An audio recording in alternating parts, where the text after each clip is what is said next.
Olá pessoal, depois dessa pausa aí que nós tivemos com a Semana de Estudos Jurídicos, com a discussão, com esse debate a respeito da Covid-19 envolvendo os vários ramos do direito, nós vamos voltar agora às nossas atividades, às nossas aulas, às nossas videoaulas.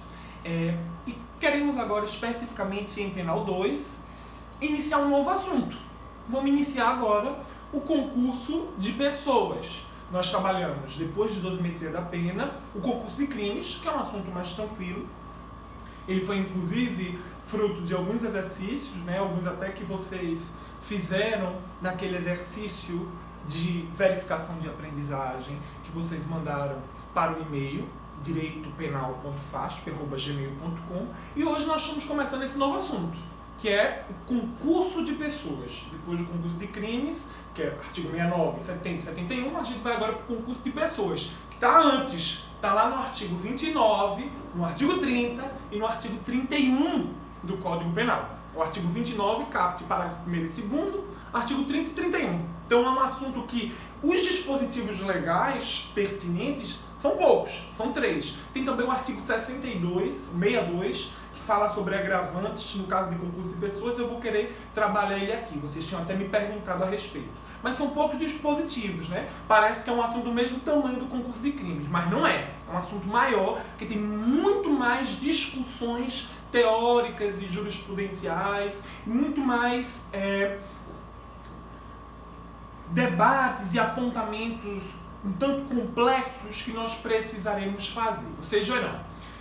Então a gente vai trabalhar a partir de agora, a partir desta videoaula, esse novo tema.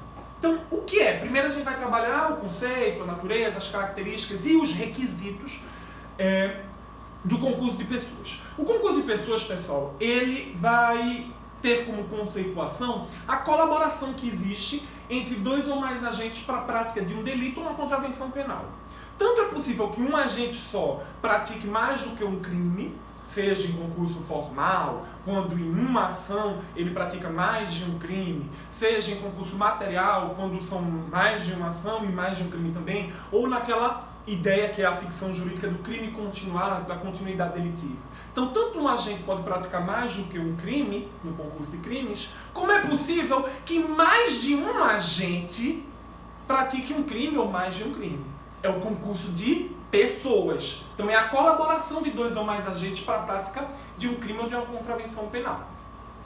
E aí, a gente chega no primeiro ponto de discussão, que é qual a natureza jurídica, qual a natureza jurídico-penal da conduta criminosa praticada por diversas pessoas. Qual a natureza jurídico-penal, portanto, de uma conduta criminosa praticada em concurso de pessoas? A gente vai ter 3 teorias. Primeira, teoria pluralista, também chamada de pluralística, diz que cada pessoa que concorre para a prática de um crime vai responder por um crime especificamente. Então, se a gente tem mais de uma pessoa concorrendo, colaborando para praticar um crime, cada uma dessas pessoas está praticando o seu crime. É a primeira teoria. Então não haveria, portanto, dentro dessa ideia, dentro da teoria pluralística, um concurso de pessoas como a gente entende no nosso direito penal. Se mais de uma pessoa pratica um crime, vai haver mais de um crime, porque cada pessoa vai responder pelo crime que está praticando. Então a gente vai ter responsabilização penal diferente para cada uma delas, cada uma respondendo por um crime. Temos, essa é a teoria menos considerada, digamos assim. Temos a teoria dualista ou dualística, que vai nos dizer que não é bem assim, cada um responde por um crime. Mas também não vai todo mundo responder pelo mesmo crime. A gente vai ter alguns respondendo pelo crime como autores e outros respondendo pelo crime como partícipes. Então, são responsabilizações penais diferentes. O crime do autor é um e o crime do partícipe é outro. É a teoria dualista ou dualística. E temos a teoria monista ou monística, também chamada de teoria unitária. Essa é a nossa, é a do nosso Código Penal. E está lá estampada no artigo 29, no caput do artigo 29 do Código Penal. quem de qualquer modo concorre para a prática do crime incide nas penas a este cominadas. Quem de qualquer modo concorre para a prática do crime incide nas penas a este cominadas. Teoria monista. Cada pessoa que concorre para a prática de um crime vai responder por aquele crime. Então, se 20 pessoas concorrem para a prática de um homicídio, essas 20 pessoas responderão por esse homicídio. Agora, olha o que tem no final do caput do 29. Quem de qualquer modo concorre para a prática do crime incide nas penas a estes cominadas na medida da sua culpabilidade. Todos respondem pelo mesmo crime, mas nem todos terão a mesma pena. A pena é individualizada. Daí porque se fala no Brasil que a gente tem uma teoria monista temperada. Porque todos respondem sim pelo mesmo crime, mas cada um com a sua pena. A pena vai ser aquilatada na medida da culpabilidade do agente. Então, se a gente tem que 20 pessoas se unem para a prática de um crime, mas 10 vão lá e espancam a pessoa até matar. Esses 10 vão responder por esse homicídio com a pena tal.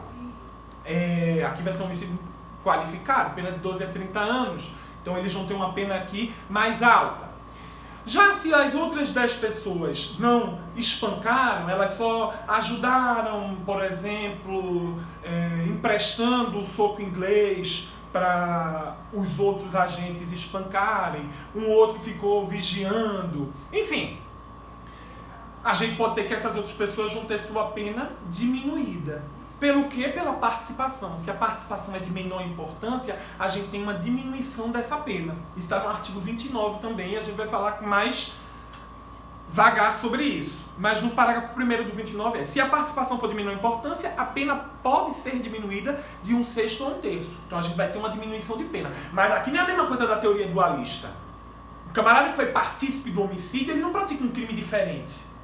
Ele vai responder pelo homicídio, vai responder lá, procedimento do tribunal do júri, só que ele vai ter a sua pena diminuída pela participação de menor importância. Assim como se um dos caras que espancou tinha 19 anos, ele tem um atenuante. Se um deles praticou aquilo para receber alguma recompensa, a gente vai ter a possibilidade da qualificadora, que também é agravante, mediante paga ou promessa de recompensa, enfim, a pena vai ser individualizada. Mas o que eu quero chamar a atenção aqui na teoria monista, que é a que nós adotamos no nosso Código Penal, é que todo mundo que concorre para a prática do crime responde por esse crime. Agora, na medida da sua culpabilidade. Daí porque a gente vai falar de uma teoria monista temperada ou mitigada. Agora sim, a gente tem algumas exceções de fato à teoria monista, que a gente vê em Penal 13, Penal 4, que é, por exemplo, o aborto. A mulher que pratica o aborto em si responde pelo crime do artigo 124. Se ela pratica ou então se ela permite que alguém pratique. Responde pelo artigo 124. Já o médico que pratica com o consentimento da gestante responde pelo artigo 126. Então, os dois estão concorrendo para a prática da mesma conduta, só que estão respondendo por crimes diferentes. Essa é a teoria monista. Corrupção.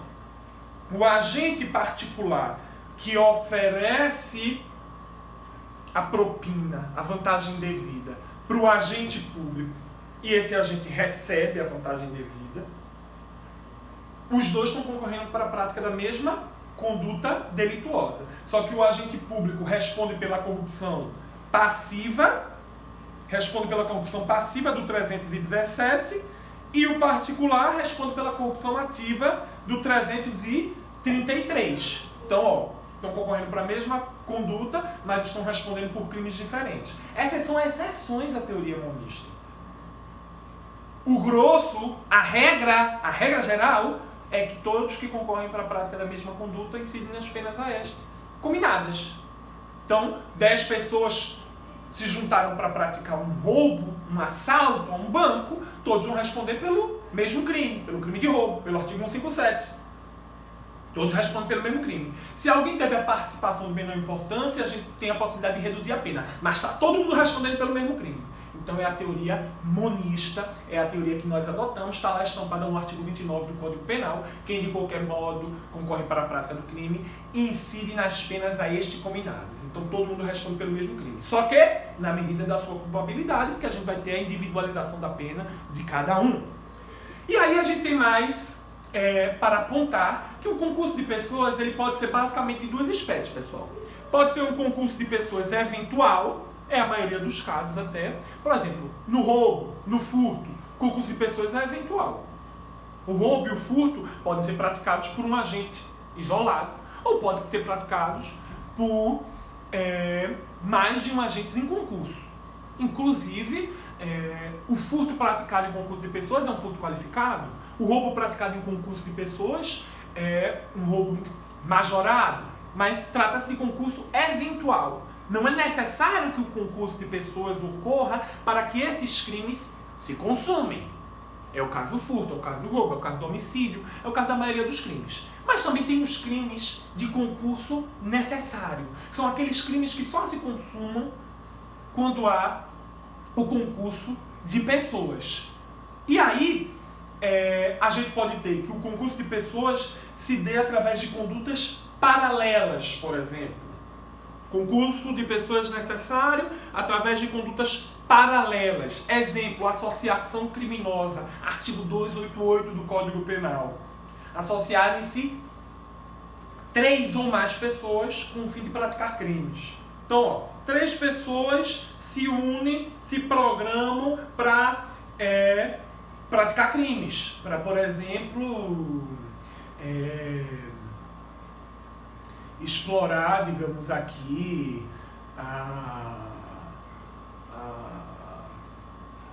sei lá, algum tipo de estelionato, para aplicar golpes, para sair ligando para a casa das pessoas e conseguir obter aí vantagens indevidas, induzindo as pessoas de idade, as pessoas desavisadas a erro. Então liga para a casa do povo para dar golpe. E aí se unem 3 pessoas para fazer isso. Elas se unem com a intenção de praticar com estabilidade, com permanência esses crimes de estelionato e faturar um dinheiro através disso, né? Então elas estão praticando aqui, além, se vier a consumar mesmo os estelionatos especificamente do 171, mas também o 288, que é um crime de concurso de pessoas necessário e de condutas paralelas, porque todo mundo na associação criminosa tem condutas paralelas, elas todas querem atingir o mesmo fim e uma está ao lado da outra. Tem também o crime de constituição de milícia privada, né? Que é parecido com a associação criminosa.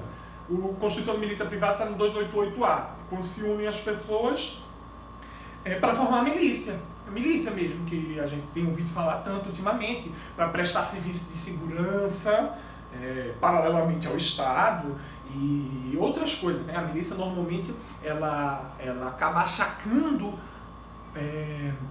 extorquindo os moradores de uma determinada comunidade sob o pretexto de oferecer segurança e alguns outros serviços, né? O que a gente escuta falar do GatoNet, que é a internet pirateada, né? Ou a luz, o gato propriamente dito, ou a água, enfim.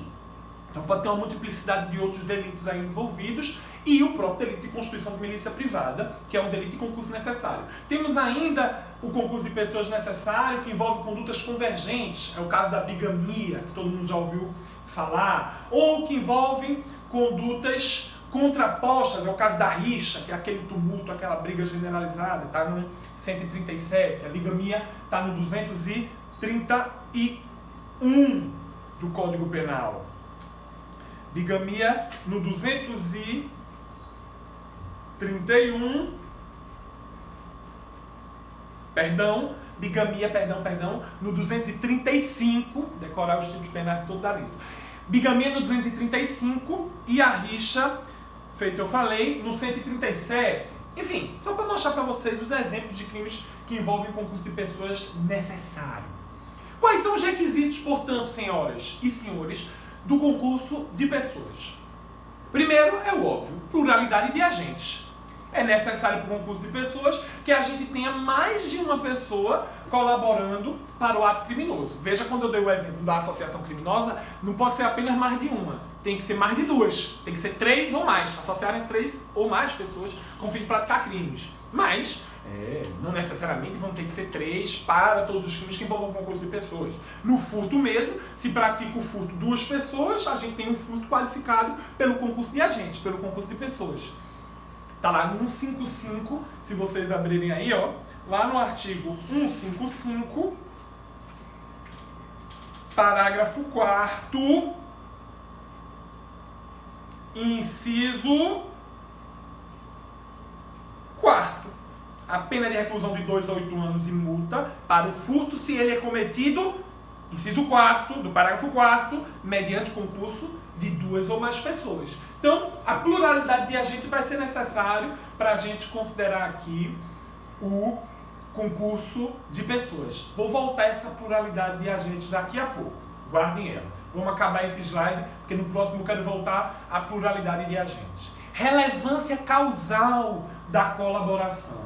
A participação do agente deve ser relevante para a produção do resultado, de forma que a colaboração, que em nada contribui para o resultado, é um indiferente penal. Essa colaboração ela tem que ser, portanto, relevante para a produção do resultado.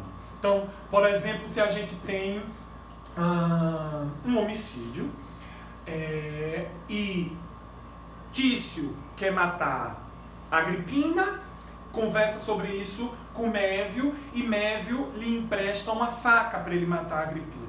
E aí Tício desiste de matar com a faca e mata com a arma de fogo. Então, ó, essa colaboração material de Mévio aqui, ela não teve relevância. Não houve relevância causal da colaboração, portanto, Mévio aqui não vai responder. Agora, se Tício usar a faca, a gente vai ter que Mévio vai responder como partícipe. Daqui a pouco eu chego na participação, na coautoria. Só estou dando os exemplos. Então, essa colaboração precisa ser relevante na produção do resultado. E mais importante do que isso, senhoras e senhores, a colaboração precisa ser prévia ao resultado ou concomitante ao resultado. Então, essa colaboração tem que ser prévia ou concomitante à conduta delituosa. Se a colaboração é posterior, a gente não vai ter concurso de pessoas na prática do crime, concurso de pessoas na consecução do resultado criminoso. A gente vai ter, por exemplo, que a pessoa que colaborou posteriormente ao resultado vai estar praticando algum outro crime, como crime de favorecimento real, de favorecimento pessoal, percebe? Então vejam assim, como exemplo. Se tem agora, mudando um exemplo, João e Maria são namorados. Aí Maria se desentende com uma amiga sua, Maria se desentende com Madalena e acaba matando Madalena. Se ela liga para o namorado João para ele vir ajudar ela, porque ela fez uma bobagem, e aí João vem, vê o corpo de Madalena e ajuda Maria lá a se livrar do corpo, coisa e tal, a gente vai ter não concurso de pessoas entre João e Maria na prática do homicídio. A gente vai ter que João está praticando crime de favorecimento pessoal, ele está ajudando ela a fugir, né, daquela prática delituosa, ou até da ocultação de cadáver, mas não do homicídio, percebe? Já se Maria já queria matar Madalena, ela já disse isso a João, e ela combinou, ajustou previamente com João, que iria matar Madalena às 7 da noite e que João aparecesse às 8 para eles desovarem o corpo. Aí já é outra história. Aí a gente teve um ajuste prévio, portanto aqui João e Maria estiveram em concurso de pessoas na prática do homicídio. Ainda que João só tenha prestado a sua colaboração efetiva depois do resultado morte, mas o ajuste tinha sido prévio. Compreendem? Então isso é importante para a gente aquilatar se no caso concreto houve ou não um concurso de pessoas. Porque no primeiro exemplo a gente tem que João não praticou homicídio. João praticou outros crimes menos graves. João não vai para júri. Porque ele chegou depois para ajudar a namorada, depois que a morte já tinha acontecido. No segundo caso, João só chega depois que a morte já aconteceu, mas o ajuste entre João e Maria foi prévio. Então, João aqui colaborou com o resultado morte, ele vai responder pelo homicídio. Houve relevância causal da colaboração. Então, a relevância causal da colaboração vai ser aquilatada a partir da conduta, se ela é relevante ou não para a produção do resultado morte, ou se ela é posterior, se houve ou não um ajuste prévio, certo? Vínculo subjetivo, isso é muito importante, pessoal. O vínculo ou liame subjetivo. Porque é necessário no concurso de pessoas que a colaboração dos agentes tenha sido ajustada entre eles, ou pelo menos que tenha havido adesão de um dos agentes, ou de mais de um dos agentes, à conduta do outro. É o princípio da convergência. Porque, ainda que seja eventual esse concurso, os agentes precisam desse vínculo subjetivo, desse ajuste de vontades. Expresso ou então tácito. O outro aderiu à conduta. Mas se a gente não tem um vínculo subjetivo, não vai haver o concurso de pessoas. Aí deixa eu dar um exemplo, e a gente vai voltar a falar sobre isso. Se eu tenho que Juquinha, Zezinho e Joãozinho levam para a professora um bombom envenenado. Cada um leva um bombom envenenado. Eles queriam matar a professora. Cada um tinha ódio da professora. E cada um deles levou um bombom envenenado para matar essa professora. A professora come um bombom envenenado e morre. Eles estão em concurso de pessoas? Resposta, depende. Se eles combinaram de todos os três levarem bombom envenenado para garantir, para conseguir com mais garantia o resultado morte, porque a chance dela comer, se os três dessem, era maior, a gente tem que os três estiveram praticando homicídio em concurso de pessoas, os três vão responder por homicídio. Já se a gente tiver que os três tiveram essa ideia, coincidentemente ao mesmo tempo, e os três praticaram essa conduta, mas sem combinar, sem vínculo subjetivo, sem liame subjetivo, aí a gente vai ter a ausência do concurso de pessoas. Houve a chamada autoria colateral. Os três praticaram a conduta de tentar matar a professora. E só um deles conseguiu, porque ela só comeu um bombom. Se a perícia conseguir demonstrar qual o bombom que envenenou, quem colocou aquele bombom, bem, um responde pelo homicídio, os outros respondem pela tentativa. Se a perícia não conseguir demonstrar qual foi o bombom que matou, quem foi que deu o bombom que matou, aí nenhum dos três vai poder responder pelo homicídio consumado, porque a gente não vai ter certeza. Os três vão responder apenas pela tentativa, porque aqui houve autoria colateral. Já se os três combinaram, houve coautoria. E os três respondem, ainda que só o bombom de Zequinha tenha matado a professora. Estão entendendo? Daqui a pouco eu vou voltar a falar sobre isso e a gente vai fazer exercício. Unidade de crime, senhoras e senhores. Unidade do crime ou da contravenção para todos os agentes. Isso é decorrência do princípio da teoria, monista, unitária. As condutas dos agentes devem constituir algo juridicamente unitário. Todo aquele, artigo 29, todo aquele que concorre para a prática do crime incide nas penas a este combinadas, na medida da sua culpabilidade. Então, todo mundo vai responder pelo mesmo crime quando está em concurso de pessoas. E, por fim, a existência de fato punível. Vai ser a decorrência do princípio da exterioridade.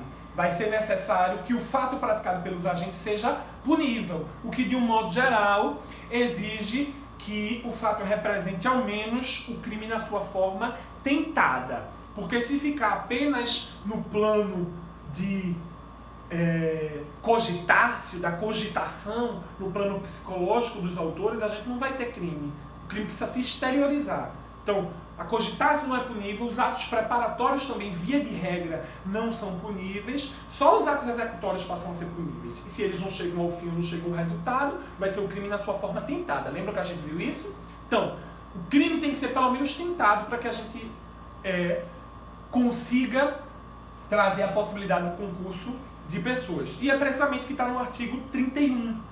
Lembram que eu disse que os artigos que nos interessam são o 29, 30 e 31? Falei do 29 caput, agora o 31. Olha o 31. O ajuste, a determinação ou instigação e o auxílio, salvo disposição expressa em contrário, não são puníveis se o crime não chega, pelo menos, a ser tentado. Então é preciso a existência do fato punível. Requisitos, portanto, do concurso de pessoas: pluralidade de agentes, relevância causal da colaboração, vínculo ou liame subjetivo, unidade do crime ou da contravenção, a identidade da infração penal e a existência do fato punível. Beleza. Vamos falar agora sobre algo que não é concurso de pessoas. Parece, mas não é. É a chamada autoria mediata. E esse ponto, esse tópico da autoria mediata está plenamente interligado com a discussão sobre a pluralidade de agentes. O que é a autoria mediata, senhoras e senhores? Na autoria mediata, o agente, que é o autor mediato, se vale de uma pessoa como instrumento, que é o autor imediato, para a prática do delito. Então imagine, pode haver autoria mediata por erro do executor, por coação do executor ou por inimputabilidade do executor. Primeiro, olha o primeiro exemplo de autoria imediata. Médico e enfermeira. O médico tem ódio de um determinado paciente. Aí esse médico chega para a enfermeira e diz assim: olha, estou aqui, eu preparei essa ampola da medicação que o paciente está tomando e aplique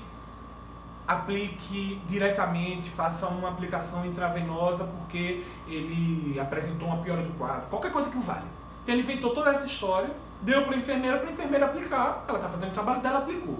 O médico não disse para a enfermeira que aquilo era um veneno. Ele sabia que era, mas disse para a enfermeira que era um medicamento. Então ele induz a enfermeira a erro.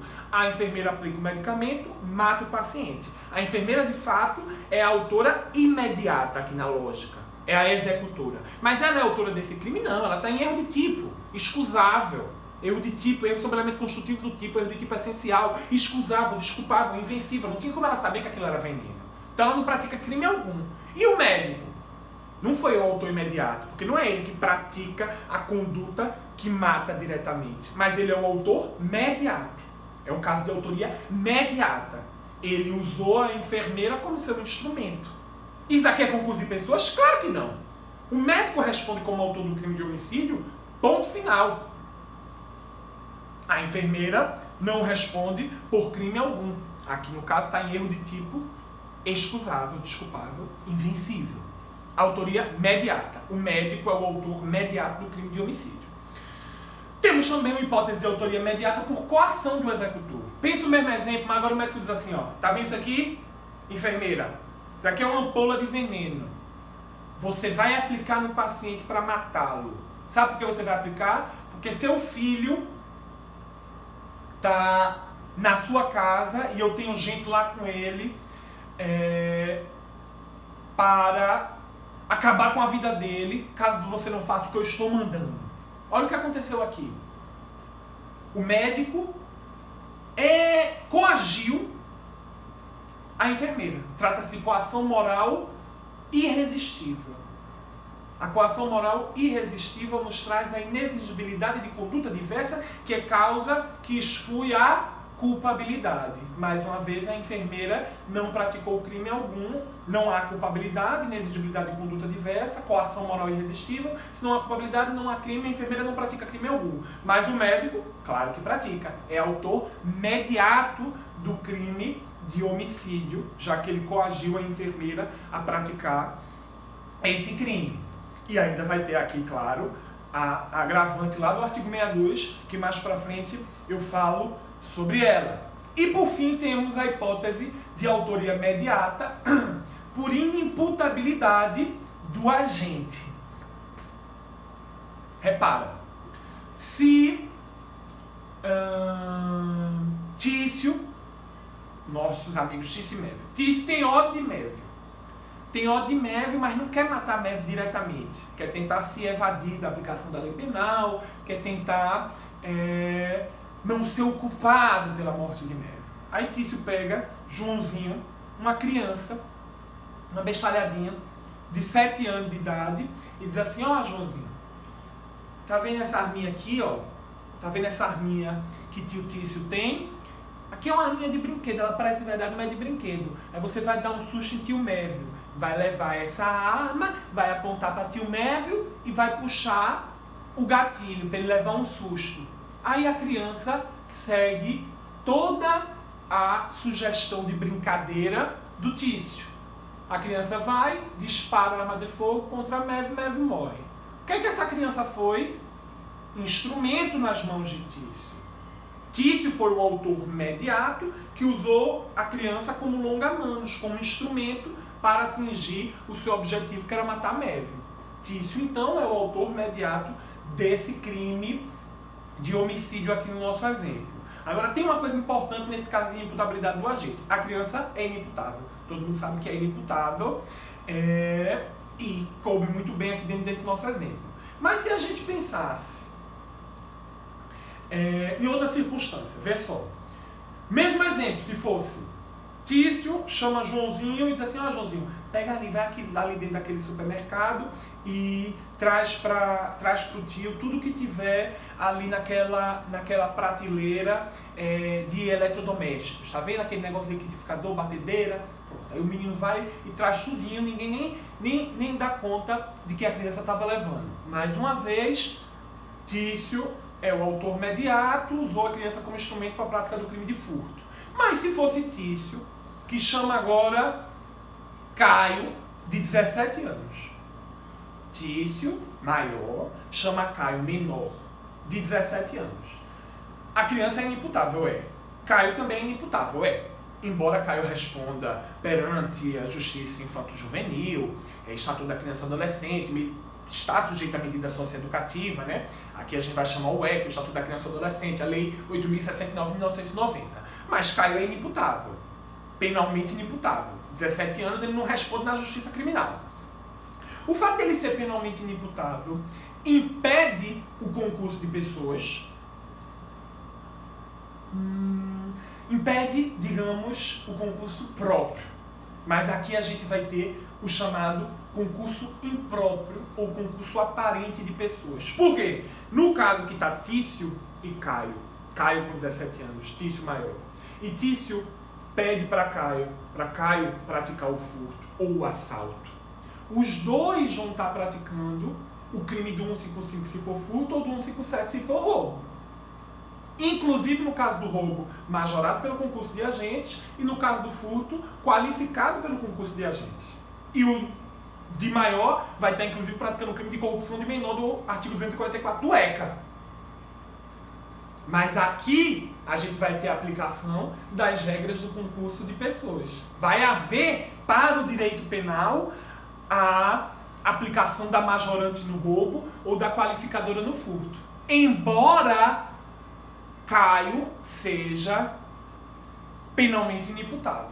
Então, no final das contas, aqui, embora não seja um concurso de pessoas próprio, vai ser como se fosse um concurso de pessoas. Daí porque se chama na doutrina de concurso impróprio ou concurso aparente de pessoas. E aqui, no caso de Tício e Caio 17 anos, de forma alguma vai haver autoria mediata. Só vai haver autoria mediata quando o agente usa uma pessoa sem discernimento. A pessoa é instrumento desse agente, desse autor mediato. Tício usou a criança, a Juquinha de 7 anos, para roubar, para furtar ou para matar, enfim. Então o agente usou uma pessoa sem discernimento. Penalmente inimputável e sem discernimento. Então esse executor foi um instrumento nas mãos desse autor mediato. Já quando o agente se associa com alguém que é penalmente inimputável, mas que tem discernimento, como é o caso de Caio de 17 anos, não há que se falar em autoria imediata, e sim em concurso impróprio ou concurso aparente de pessoas. Tá certo? Outra coisa importante, vai ser possível a gente falar em autoria mediata nos crimes próprios e de mão própria? Continua a falar sobre isso na nossa próxima videoaula, para o vídeo não ficar muito extenso.